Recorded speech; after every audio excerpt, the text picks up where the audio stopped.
എല്ലാവർക്കും നമസ്കാരം. ഇന്ന് വളരെ പ്രധാനപ്പെട്ട ഒരു കാര്യം സംസാരിക്കാനാണ് ഞാൻ വന്നിട്ടുള്ളത്. അതായത് വയനാട് ജില്ലയിൽ സുൽത്താൻ ബത്തേരി കുടുക്കി എന്ന സ്ഥലത്ത് താമസിക്കുന്ന സഫാന എന്ന ഒരു മുസ്ലിം സഹോദരിയുടെ ഒരു വീഡിയോ ഇന്നലെയും ഇന്നും എൻ്റെ ശ്രദ്ധയിൽപ്പെട്ടു. ഈ സഫാന പറയുന്നത് അവർക്ക് 26 വയസ്സ് പ്രായമുണ്ട്, 1.5 വയസ്സായ ഒരു പെൺകുഞ്ഞുണ്ട്, 4 വർഷമായി കല്യാണം കഴിഞ്ഞിട്ട്, ഭർത്താവ് ഗൾഫിലാണ്, അത്യാവശ്യം പണമുള്ള ഒരു വ്യക്തിയാണ്. ഇപ്പോൾ ഭർത്താവിൻ്റെ വീട്ടിൽ നിന്ന് അവരെ ഇനി സഫാനക്ക് അവിടെ ഒരു അവകാശമില്ല എന്ന് പറഞ്ഞിട്ട് ഭർത്താവും ഭർത്താവിൻ്റെ ഉമ്മച്ചിയും ചേർന്ന് അവിടെ നിന്ന് ഇറക്കി വിട്ടു എന്ന് പറഞ്ഞിട്ടാണ് അവരൊരു വീഡിയോ ഇന്നലെ ചെയ്യുന്നത് കണ്ടത്. പിന്നീട് ഇന്ന് വേറെ ഒരു വീഡിയോ കണ്ടു. നാട്ടുകാരും പോലീസും ഇടപെട്ട് അവരാ വീട്ടിൽ കയറ്റിയിട്ടുണ്ട്. പക്ഷേ അവിടെ കയറി രാത്രിയായ സമയത്ത് ഇന്നലെ ഭർത്താവിൻ്റെ ഉമ്മ വന്നിട്ട് കറണ്ട് കട്ട് ചെയ്ത് പോയി എന്നാണ് ഇപ്പോൾ സഫാന പറയുന്നത്. അപ്പോൾ എൻ്റെ എല്ലാ നല്ല മുസ്ലിം സഹോദരന്മാരോടും നല്ല ഉസ്താദുമാരോടും എല്ലാ ജാതിമതത്തിൽപ്പെട്ട എല്ലാ പാർട്ടിയിൽപ്പെട്ട നല്ല സഹോദരന്മാരോട് എനിക്ക് പറയാനുള്ളത്, നമ്മുടെയൊക്കെ അയൽപക്കത്തും കുടുംബങ്ങളിലും നമ്മുടെയൊക്കെ ജില്ലകളിലൊക്കെ ഇതുപോലെ ഒരുപാട് എന്ന് വെച്ചാൽ 1 തലാക്ക് 2 തലാക്ക് മുത്തലാക്കും അതുപോലെ ഒരു കുഞ്ഞോ 2 കുഞ്ഞൊക്കെ ആക്കിയിട്ട് വേറെ കല്യാണം കഴിക്കുന്നവരും അങ്ങനെയൊക്കെ എല്ലാ ആളുകളുണ്ട്. അതൊക്കെ കണ്ടുപിടിച്ച് അതിന് നമ്മൾ വേണ്ട സഹായങ്ങൾ ഈ സഹോദരിമാർക്കൊക്കെ ചെയ്തു കൊടുക്കണം. ഈ ഒരു ഉപദേശം ഞാൻ നിങ്ങൾക്ക് തരുമ്പോൾ എന്നെ ഒരു ചാണകം സംഗിണി അതല്ലെങ്കിൽ മോദിജി ചാണകം പറഞ്ഞ നിയമം ഞങ്ങൾ നടപ്പാക്കൂല ഇങ്ങനെയൊന്നും വിചാരിക്കരുത്. കാരണം നമുക്കെല്ലാവർക്കും നമ്മളെ കുടുംബത്തിലും നമ്മളെ വീട്ടിലൊക്കെ പെൺകുട്ടികളുണ്ട്. അപ്പോൾ അവർക്കൊന്നും ഇങ്ങനത്തെ ബുദ്ധിമുട്ടുകളൊന്നും വരാതിരിക്കാനാണ് മോദിജി ഇങ്ങനെ ഒരു നിയമം കൊണ്ടുവന്നത്. ഇപ്പോൾ നമ്മുടെ നരേന്ദ്രമോദിജി അധികാരത്തിൽ വന്നിട്ട് 1 കെട്ട് 2 കെട്ട് 3 കെട്ട് 1 തലാക്ക് 2 തലാക്ക് മുത്തലാക്ക് ഇതിനൊക്കെ ഒരുപാട് കുറവുകളുണ്ട്. എന്നാലും ഒരുപാട് ആളുകൾ മലപ്പുറം, കാസർഗോഡ്, കോഴിക്കോട്, വയനാട് ഈ ജില്ലകളിൽ നിന്നൊക്കെ എനിക്ക് ചിലർ വിളിക്കാറുണ്ട്.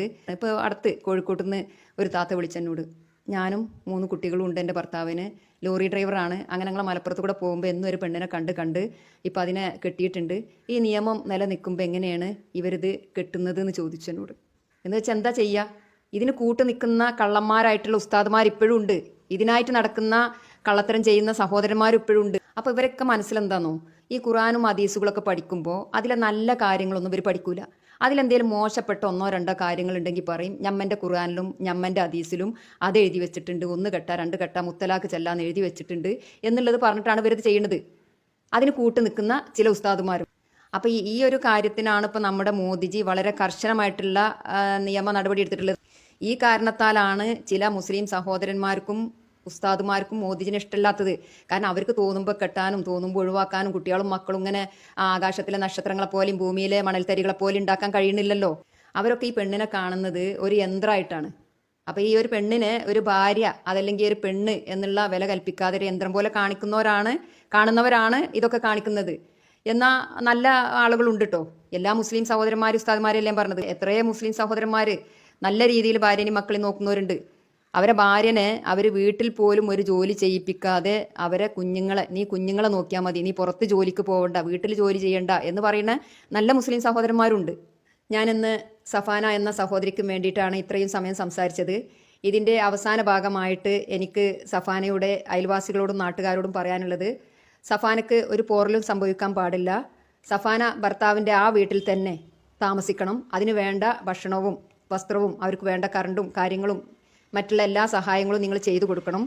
അതുപോലെ തന്നെ ഈ സഫാന എന്ന സഹോദരിയുടെ ഭർത്താവ് എൻ്റെ വീഡിയോ കാണുന്നുണ്ടെങ്കിൽ എനിക്ക് നിങ്ങളോട് പറയാനുള്ളത്, കുടുംബബന്ധം മുന്നോട്ട് പോകണോ വേണ്ടേ എന്നുള്ളത് നിങ്ങൾ രണ്ടുപേരും തീരുമാനിക്കാതെ നിയമത്തിൻ്റെ രീതിയിൽ പോവട്ടെ. പക്ഷേ ഇപ്പം നിങ്ങൾ ചെയ്യേണ്ടത് സഫാനക്കും കുട്ടിക്കും ആവശ്യമായ ഭക്ഷണവും വസ്ത്രവും മറ്റ് ഹോസ്പിറ്റൽ ചെലവ് എന്തെങ്കിലും ആവശ്യമുണ്ടെങ്കിൽ അത് ചെയ്തു കൊടുക്കണം. അതേപോലെ തന്നെ താൽക്കാലികമായിട്ട് അവരിപ്പോൾ നിങ്ങൾക്ക് നിലവിലുള്ള വീട്ടിൽ താമസിക്കട്ടെ. പിന്നീട് നിങ്ങൾക്ക് അവരവിടെ താമസിക്കുന്നതിൽ താല്പര്യമില്ലെങ്കിൽ അവർക്ക് മറ്റൊരു വീട് എടുത്തു കൊടുക്കൽ നിങ്ങളൊരു കടമയാണ്.